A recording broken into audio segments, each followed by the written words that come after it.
ভোটের মুখে প্রচার সেরে বাড়ি ফেরার পথে মর্মান্তিক দুর্ঘটনায় তোলপাড় জলপাইগুড়ি ময়নাগুড়ি এলাকা। তিস্তা নদীর চরে দলীয় প্রচার চালিয়ে ফেরার সময় নদীর স্রোতে তলিয়ে নিখোঁজ হয়ে গেলেন এক বিজেপি কর্মী। নিখোঁজ ওই কর্মীর নাম অমল রায়, বয়স 35। তিনি ময়নাগুড়ি হেলাপাকড়ি সংলগ্ন বৈকুরগৌড় গ্রাম এলাকার বাসিন্দা। ওই ঘটনায় এলাকায় ব্যাপক চাঞ্চল্য ছড়িয়েছে। স্থানীয় সূত্রে জানা গিয়েছে, গতকাল বিকেলে প্রায় 20 জন বিজেপি কর্মীর একটি দল হেলাপাকড়ি এলাকা থেকে তিস্তা নদী পেরিয়ে ফুলিয়ার চরে ভোট প্রচারে যান। প্রচার শেষ করে বিকেল 5:30 নাগাদ ফেরার সময় অধিকাংশ কর্মী নৌকায় নদী পার হন। তবে অমল রায় সহ আরও 2 জন পায়ে হেঁটে নদী পার হওয়ার সিদ্ধান্ত নেন। নদীর মাঝপথে হঠাৎ প্রবল স্রোতের মুখে পড়ে যান অমল রায় এবং তলিয়ে যান।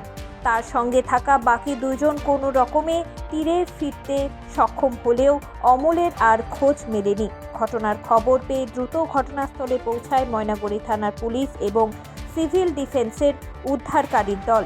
নিখোঁজ কর্মীর সন্ধানে নদীতে তল্লাশি অভিযান চালানো হয়। খবর পেয়ে ঘটনাস্থলে ছুটে যান স্থানীয় তৃণমূল ও বিজেপি নেতৃত্ব। পরিবারের সদস্যরা ভেঙে পড়েছেন শোকে। নিখোঁজ অমল রায়ের বাবা দীনেশ রায় জানান, ভোট প্রচার শেষে বাড়ি ফেরার পথেই তার ছেলে নদীতে তলিয়ে যায়। কয়েক ঘন্টা কেটে গেলেও এখনো পর্যন্ত তার কোনো সন্ধান মেলেনি। পুরো ঘটনাকে কেন্দ্র করে এলাকায় গভীর উদ্বেগ তৈরি হয়েছে। উদ্ধার কাজ জারি রয়েছে। আপনাদের এক কর্মী প্রচারে গিয়ে কালকে একদিন নিখোঁজ হয়ে গেছে, এখনো পর্যন্ত নিখোঁজ আছে, কি বলবেন? খুবই দুঃখজনক ঘটনা, বলার অপেক্ষা রাখে না।